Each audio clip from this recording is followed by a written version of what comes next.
오늘은 구속의 경륜 53번째 시간입니다. 오늘도 계시록 18장 천사에 대해서 연구를 해보려고 하는데요. 계시록 18장 천사의 기별은 늦은 비를 받을 수 있는 기별이고, 그리고 재림교회의 운명이 걸려 있었던 기별을 받고 받지 않고 그 여하에 따라서 재림교회의 운명이 걸려 있었던 그런 기별이었습니다.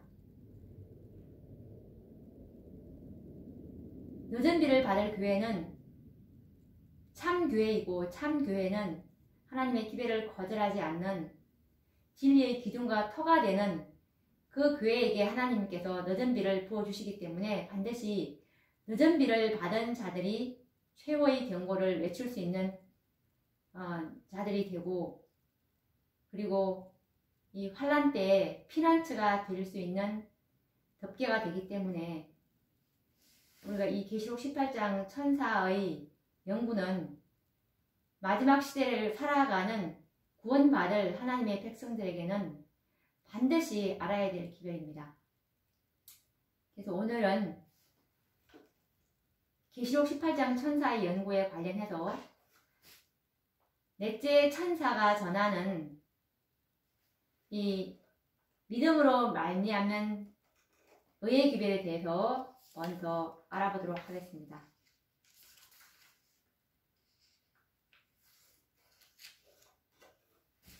이 넷째 천사로 내려왔던, 넷째 천사의 도구로 사용되었던 이 A.T. 존스와 E.J. 와그너가 전했던 이 믿음으로 말미암는 의의 기별이 도대체 무엇인지, 왜 이 기별을 교회의 대표자들이 알아보지 못했는지, 우리가 이 넷째 천사가 전하는 믿음으로 말미암는 의의 기별이 무엇인지에 대해서 오늘 좀 더 깊이 연구해 보도록 하겠습니다. 그때 이 1888년도 미네소타주에 있는 미니아폴리스에서 열렸던 대총회에 E.J. 와그너와 A.T. 존스가 하나님께서 계시록 18장 1절에 이 일 후에 다른 천사가 하늘에서 내려오는 것을 보니라는 그 기별을 보내셨죠. 그때 1888년 총회 당시에 E.J. 와그너와 A.T. 존스 그 두 형제의 설교들은 불행하게도 기록물로 남아있는 것이 없습니다.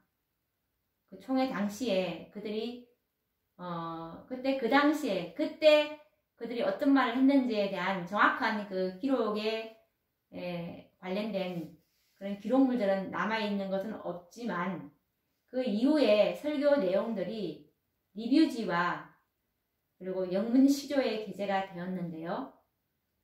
그 기록들이 인쇄물과 책들로 편집되어서 다수가 보급되었습니다.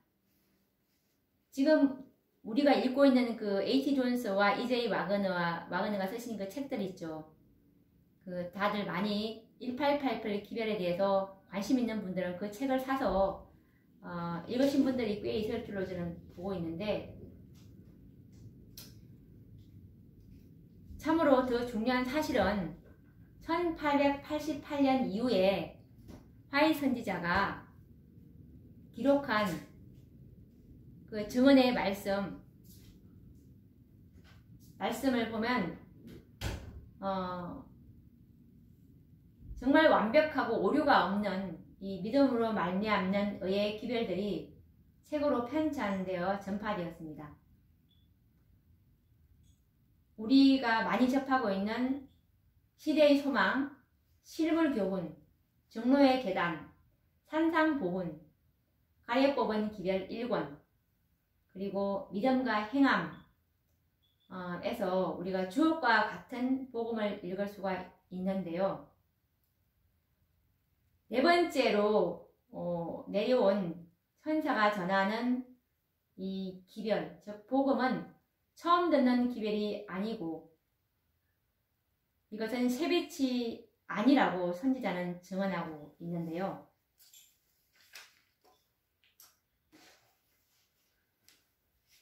이것이 많은 재림교인들이 헷갈리는 부분입니다. 아니, 셋째 천사의 기별 이후에 넷째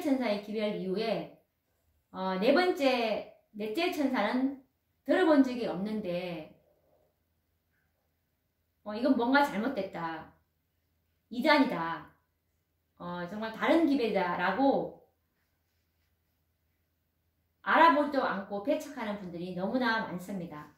근데 이것이 지난번에 말씀드린 것처럼 네 번째로 내려왔지만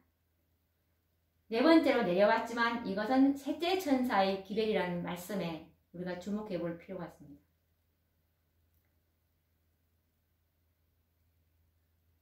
왜 믿음으로 말미암은 의의 기별이 이것이 셋째 천사의 기별인데 이것이 참된 셋째 천사의 기별이라고 말씀하셨는데 왜 이것이 네 번째로 내려왔어야 됐을까라는 것은 우리가 지난 시간에 연구를 했습니다.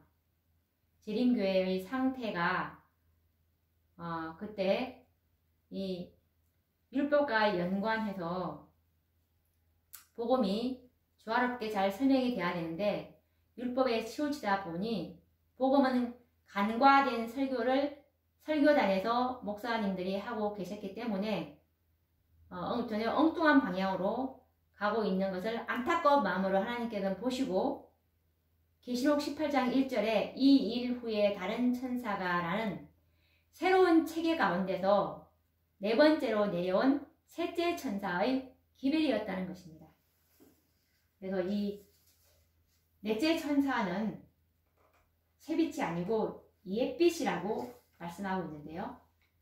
가리법은 기별 3권 168페이지에 보시면 E.J. 와거너 장로에게 율법과 관련하여 그리스도의 의와 믿음으로 말미암는 의에 대한 그의 견해를 제시하며 명백하게 말할 수 있는 특권이 허락되었다. 이것은 새 빛이 아니다. 오히려 셋째 천사의 기별에 마땅한 자리를 차지한 옛빛이다 라고 말씀하고 있습니다. 1888년도에 계시록 18장 1절에 그 기별은 새빛이 아니고 셋째 천사의 기별에 마땅한 자리를 차지한 옛빛이라는 것입니다. 그래서 이 1888년 당시에 기별을 거절하였던 어떤 사람들은 말하기를 우리는 이미 그 기별을 알고 있었다고 말합니다. 물론 이 믿음으로 말미암는 의의 기별을 들어보지 못한 그리스도인들은 없을 것입니다. 그래서 1888년 기별자들이 전하는 이 복음을 과소평가하였고 어떠한 감명도 받을 수가 없었습니다. 그런데 이 당시에 어떤 분들에게는 마치 이것이 생전 처음 이 복음을 듣는 것처럼 충격적으로 심령에 감동을 받고 마음을 새롭게 하는 영혼들이 있었습니다. 그들은 초신자들이 아니었다는 사실에 놀라지 않을 수가 없는데요. 그때 이 당시에 그 자리에 있었던 화이 선지자의 경험과 간증을 한번 들어보도록 하겠습니다. 이것은 원고 5 1889년도에 쓰신 말씀인데요. 와그너 형제가 미네아폴리스 총회에서 이 개념들을 끌어내었을 때 그것은 나와 내 남편 사이에 대화를 제외하고는 그 주제에 대하여 내가 들었던 어느 인간의 입술에서 나온 최초의 분명한 가르침이었다. 그러나 다른 한 사람이 그것을 제시하였을 때 나의 심장의 모든 섬유질마다 아멘이라고 말하였다. 우리가 지금 제가 읽어드린 증언의 말씀처럼 하나님의 선지자로서 화인 여사가 이처럼 충격적인 감동을 받았다면 일반 목사님들과 평신자들은 어떤 감동을 받아야 하겠습니까? 화인 선지자가 와거너 형제가 이 미니아폴리스 총에서 이 믿음으로 말미암는 의를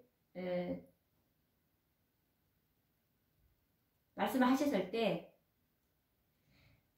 선지자의 말씀이 선지자와 선지자의 남편인 제임스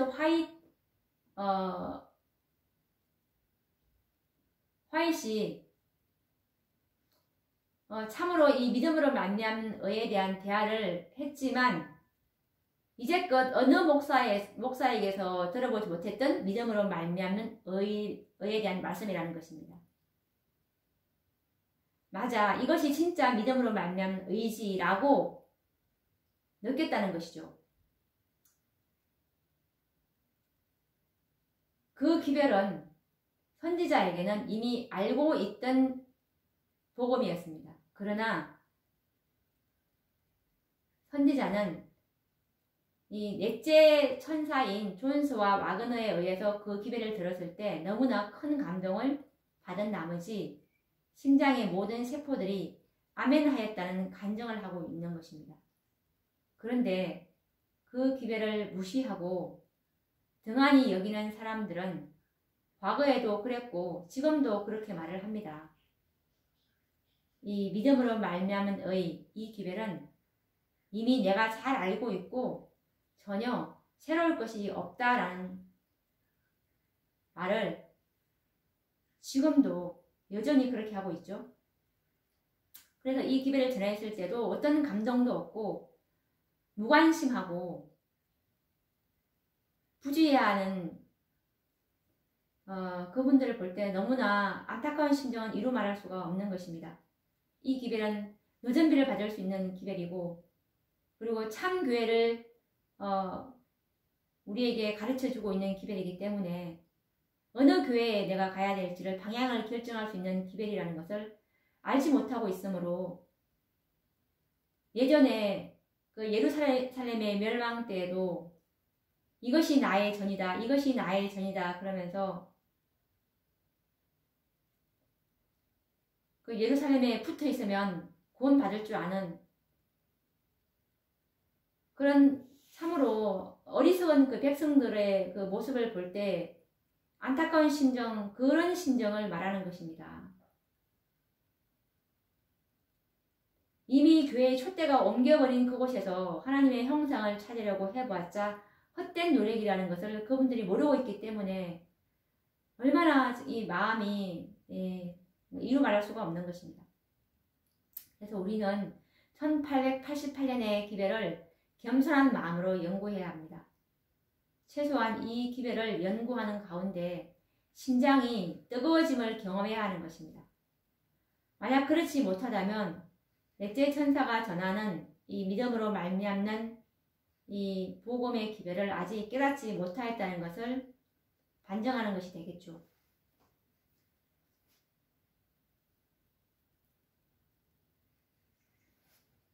넷째 천사가 전하는 복음은 결코 새로운 기별이 아니라는 것을 우리가 아까 가래 뽑은 기별 3권 168페이지에 있듯이 이것은 새빛이 아니고 오히려 셋째 천사의 기별에 마땅한 자리를 차지한 옛빛이라는 것. 이것은 참된 셋째 천사의 기별이라는 것에 우리가 이해할 필요가 있는 것입니다.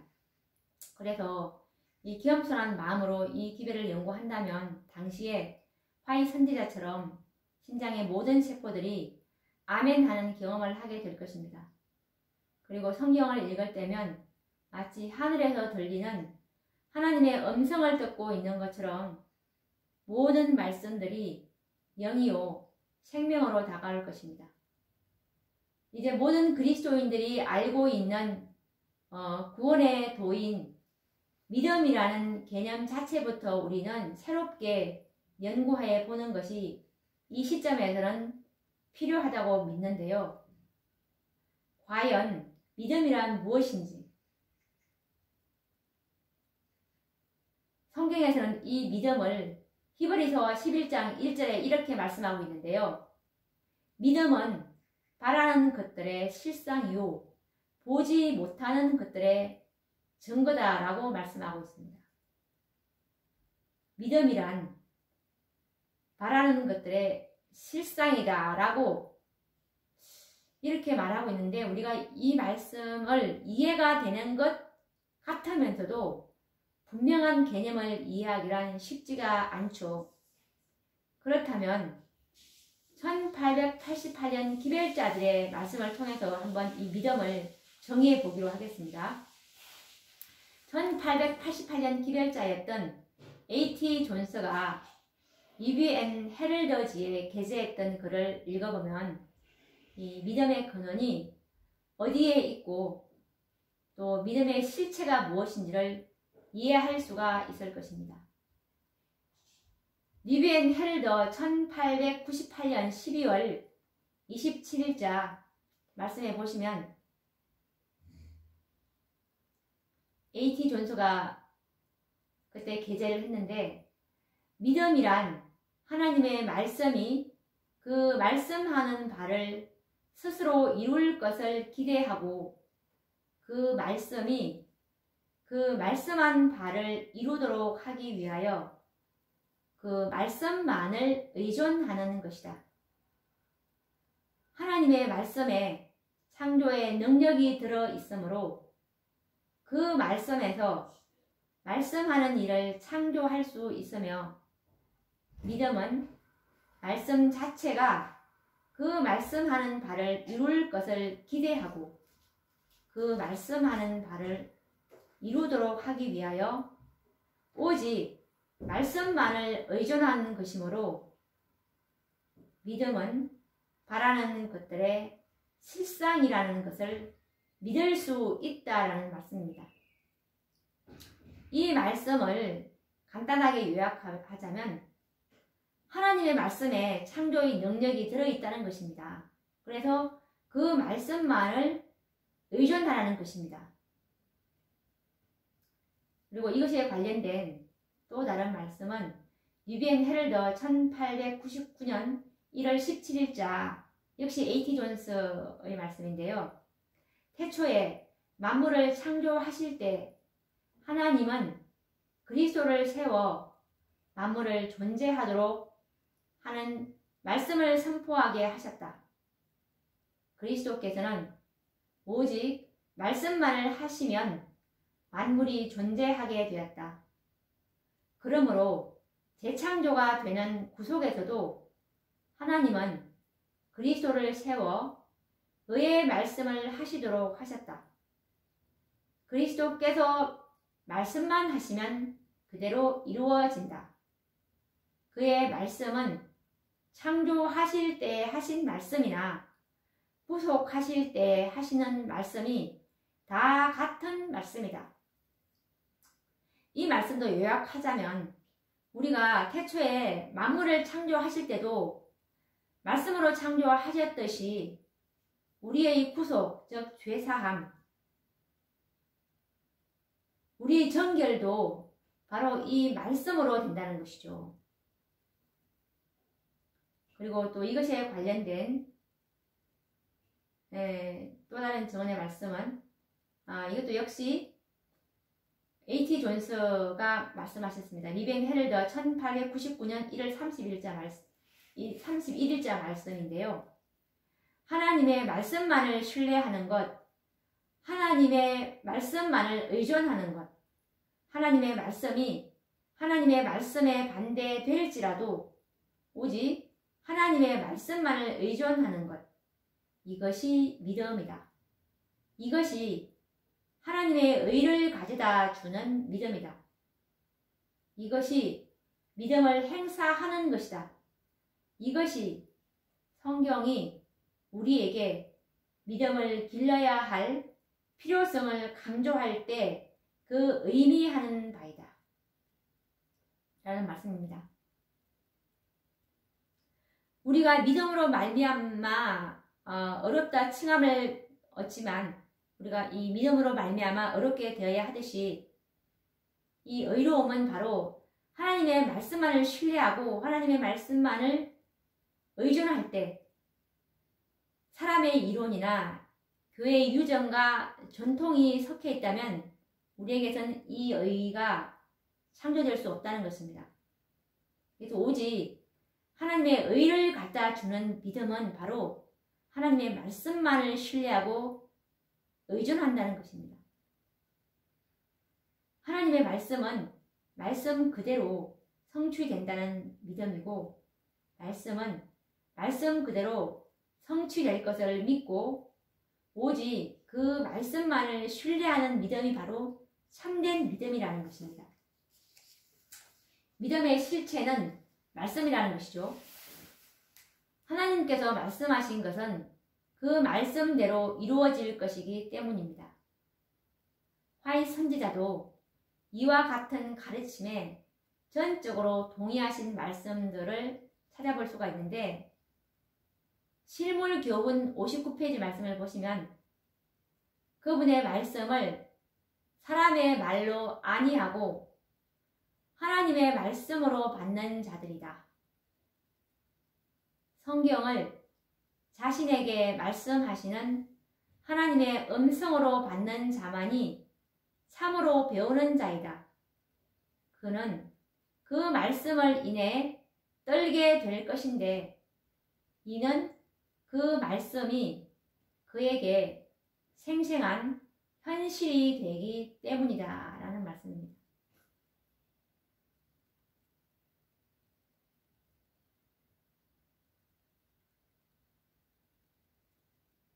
그리고 또 선지자께서 이것에 관련해서 영문시조 1895년 9월 5일자 말씀에 그대는 하나님의 형상으로 변화되기를 원하는가? 그대는 그리스도께서 그대에게 주시는 물, 곧 영생에 이르도록 솟아나는 샘물을 그대 속에 가지기를 원하는가?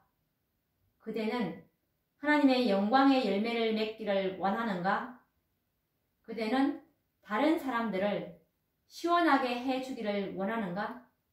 그렇다면 생명의 떡, 하나님의 말씀을 주린 심령으로 성경을 탐구하고 하나님의 입으로 나오는 모든 말씀으로 살라. 그대의 영혼의 거룩함과 의는 그 명령에 순종하도록 인도하는 하나님의 말씀을 믿는 믿음으로부터 나올 것이다.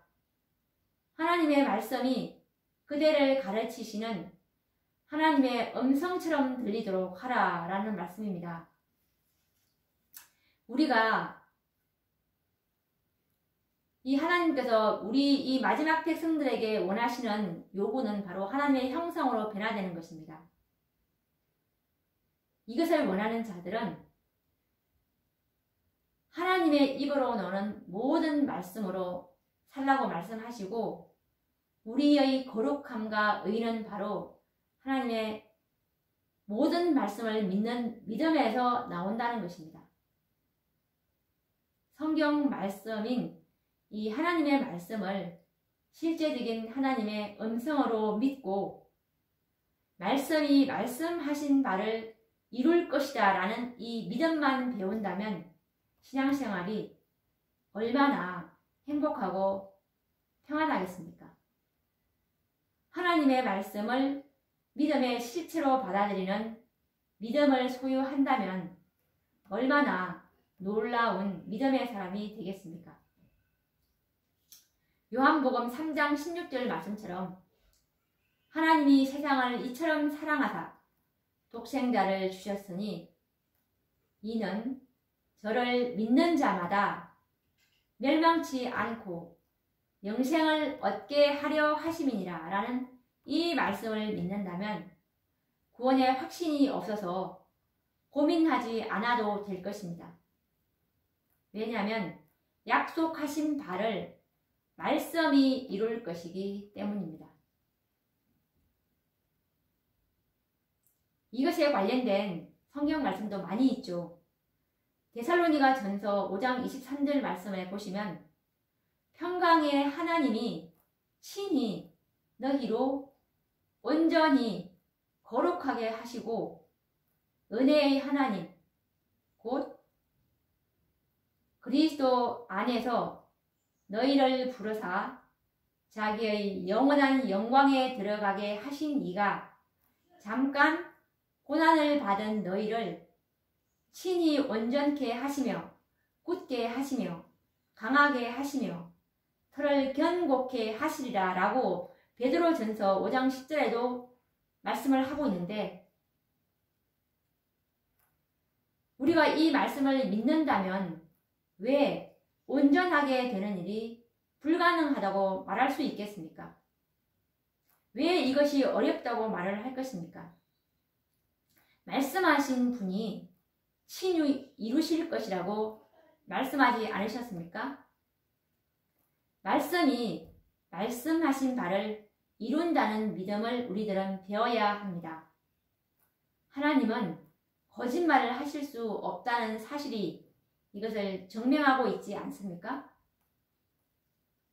히브리서 6장 17절 18절에 보시면 하나님이 이렇게 우리가 그분이 친히 하시겠다고, 우리를 온전히 거룩하게 하시겠다고 약속하신 그 말씀하신 하나님은 거짓말 하시는 하나님이 아니라고 그분께서 말씀하셨는데, 히브리서 6장 17절 18절 말씀을 다시 읽어보도록 하겠습니다.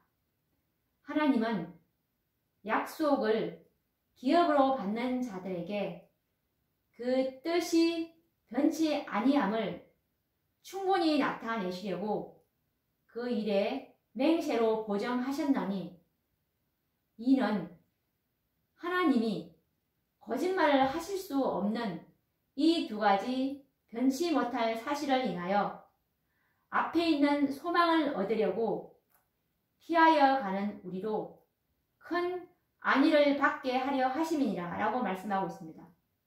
넷째 천사인 이 계시록 18장 천사가 전하는 믿음의 실체는 곧 말씀이었습니다.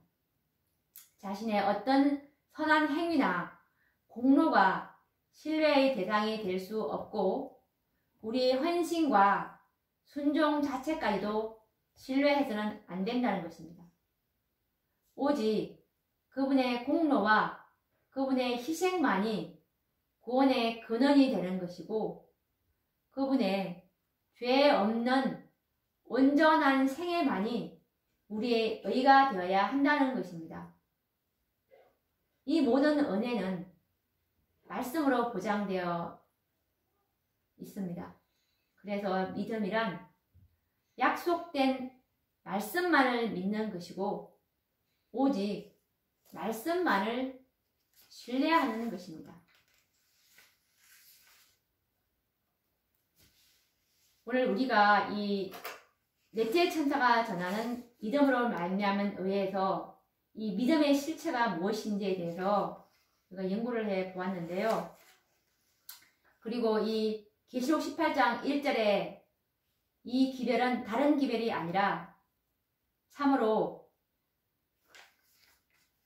셋째 천사의 기별에 마땅한 자리를 차지한 옛빛이었지만 네 번째로 내려올 수밖에 없었던 그 안타까움을 우리가 지난 시간에 연구했는데, 이것을 또 처음 들으시는 분은 제 이 동영상을 차례 들어본다면 좀 부드럽게 이해가 되실 것입니다.